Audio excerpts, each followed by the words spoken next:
back in ancient China. That's why I'm gonna give you a chance. You may not. I mean, you know, martial arts are discipline, basically. Sure thing, Alan. The most important thing to do is to learn about discipline. Absolutely, I agree. That's what we're doing. So the art basically of fighting basically is the art of also discipline. Sure. It teaches you discipline in many different ways. Unfortunately, sometimes it can teach you discipline in a way where you can catch yourself a bit of a So into a bit of a pickle. Yeah. A bit of a bother. That's right. Kind of pick up on the discipline aspect of things, man. You know what I mean? But and first and foremost, discipline should be the most important aspect of training. Isn't that right, Alan? of course, yeah. I mean, that's what we try to teach, anyway. Yeah. Like, for instance, like your Seafood, when he trained you, he's a great man. He's a man of a high substance. How did he explain to you the discipline side of things? I mean, how did he incorporate that into your training? Well, I mean, discipline side of things is touching hands with him. I mean, Okay. you learn discipline immediately because you realise yourself that, you know what, you got 2 chances with this man, you know, and that's none and nothing.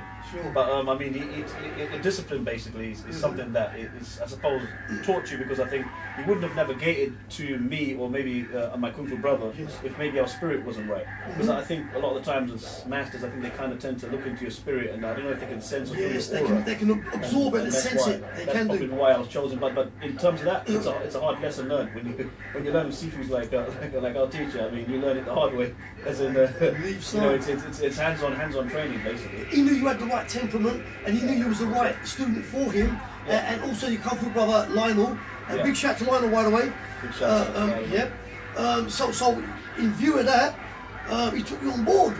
And as we say, the rest is history. Yeah, the rest is history. Yeah, man. So how long did it take you to learn the discipline side of it, Alan?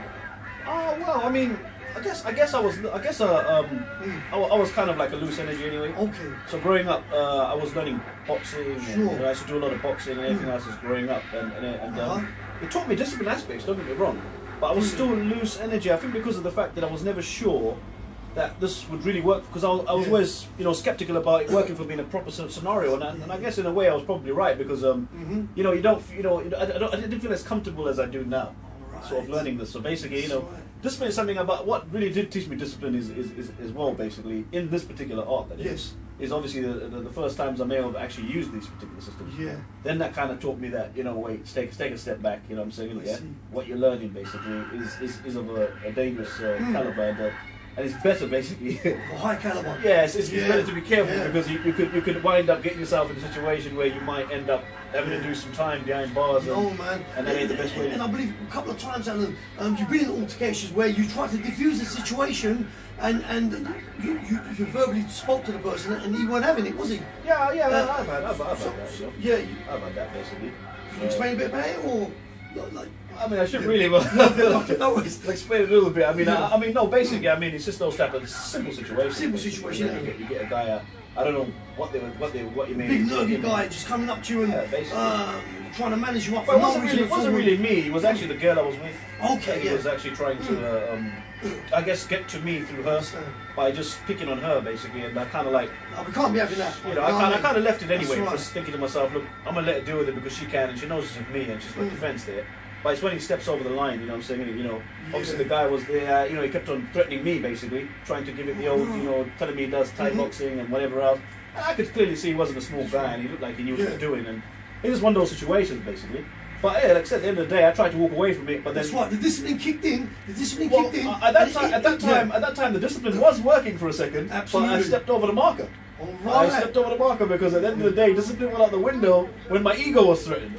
See, that's a dangerous thing. See, that's when people threaten your ego. Yeah. Because he threatened my ego, and that made me think, oh, okay, now the record's scratched, yeah? Because basically it was like, you know, because it's one of them ones there where basically, you know, I'm in the middle of the discussion, I'm like, look, whatever, let's walk away.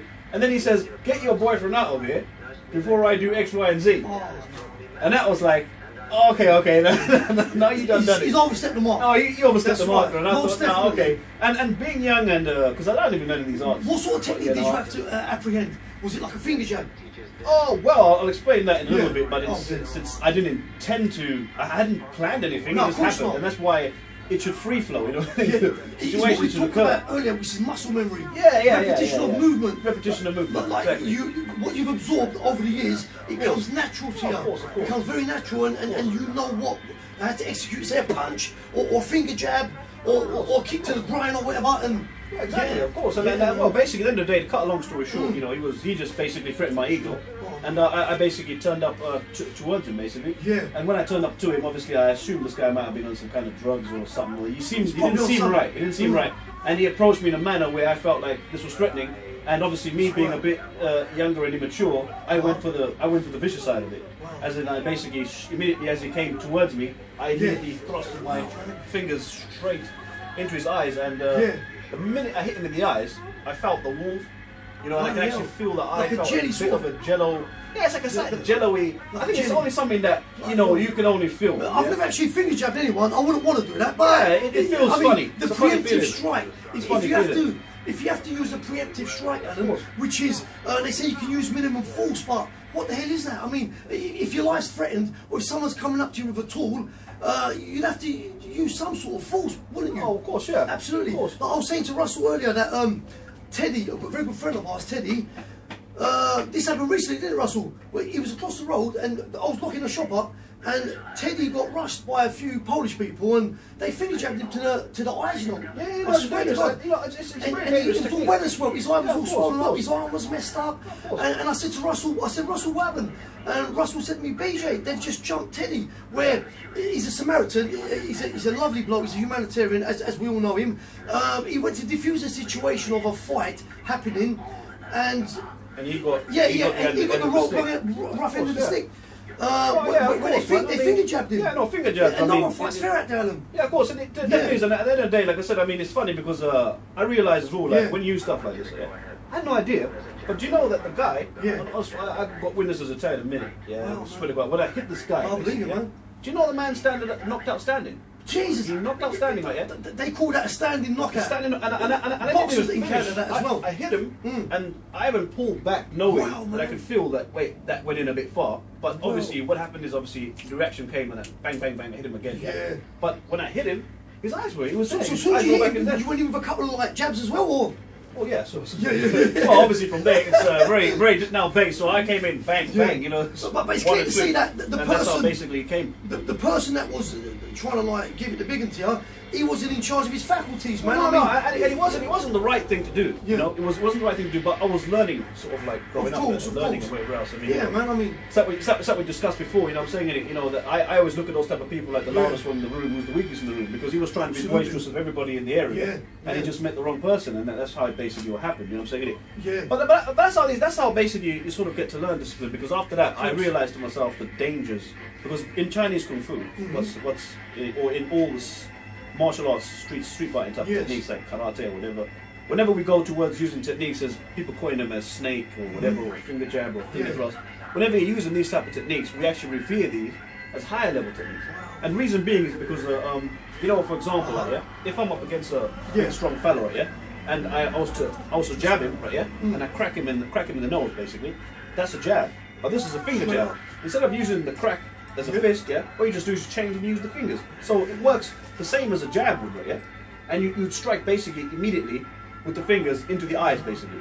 And the whole point of the matter is that you don't know your opponent. You don't know if your opponent, like I said, he could have been on drugs, he could have been on alcohol, he could have been on all sorts of substances. So my ulterior motive was to immediately stop him, you know, in his track before he gets any further, and that's the way it is, because sometimes you don't know. If you're a guy, like for example, BJ might crack me in the nose, I might just brush that off. I'm a big enough guy to just brush it off and crack him and he's down. But I can guarantee you, if BJ caught me correctly with a good finger jab to the eyes, that's going to stop anybody.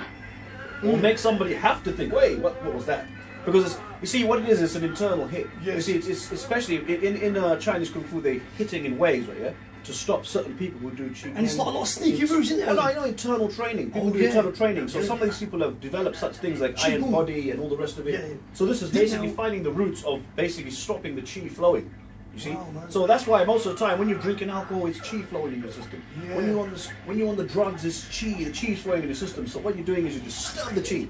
And when they're on drugs, like or different substances of some kind, they're numbed up, they don't feel the pain until afterwards. I've been told. I've been told. Exactly, because exactly that. You could don't get me wrong. After you've cracked him in the nose, he could be bleeding anything, but he may not felt the moment. Crack you with it. But believe you me, a correct strike into the eyes basically is going to get his attention, and that's why, for example, So like the eyes on the throat, for instance, the esophagus. If you attack the throat, but whichever way you basically look at it. yeah.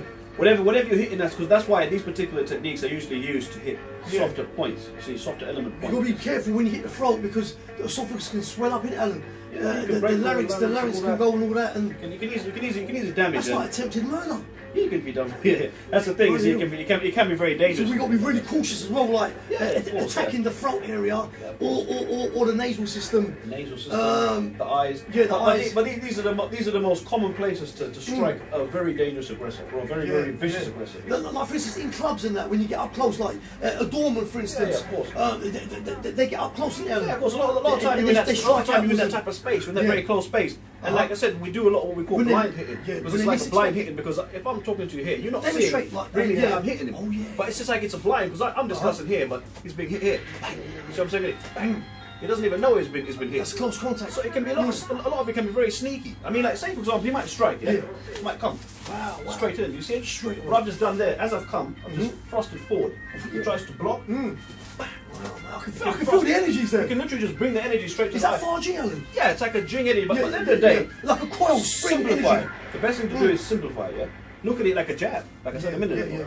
Because if you overcomplicate it for people and start talking about snake and all this, they're thinking it'd be too complex for them. But look, just simplify. If you simplify take it, away break it down to the fist, yeah, and stick in the fingers. Yeah. So it's a jab, so he can throw a punch now, and I could parry him, bang, that could be a jab. But instead of that, I'm going to come with the fingers now. Yeah.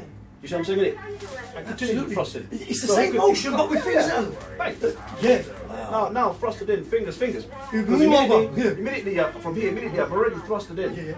Straight to the eyes. Alright. Straight to the eyes. Man.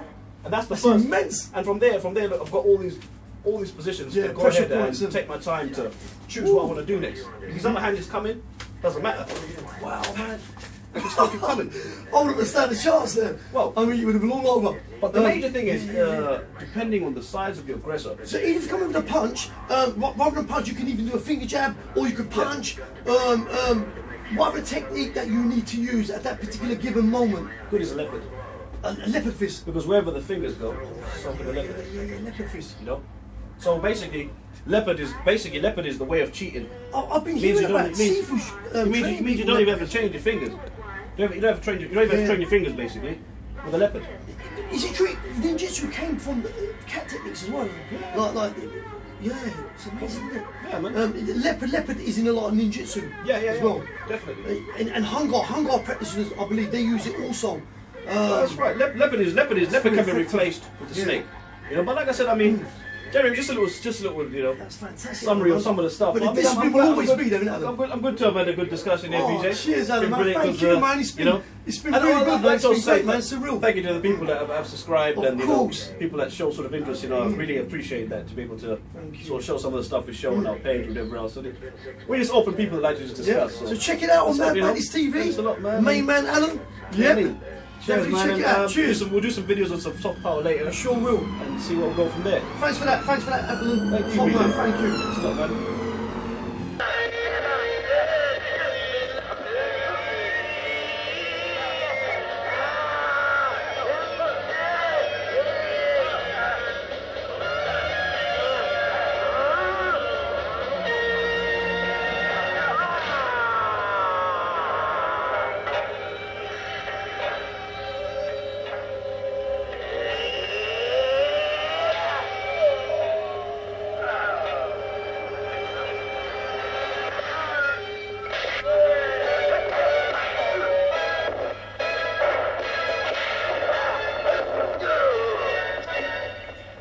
Tell me you've forgotten about the Jinke school. So it is you. You're gonna die.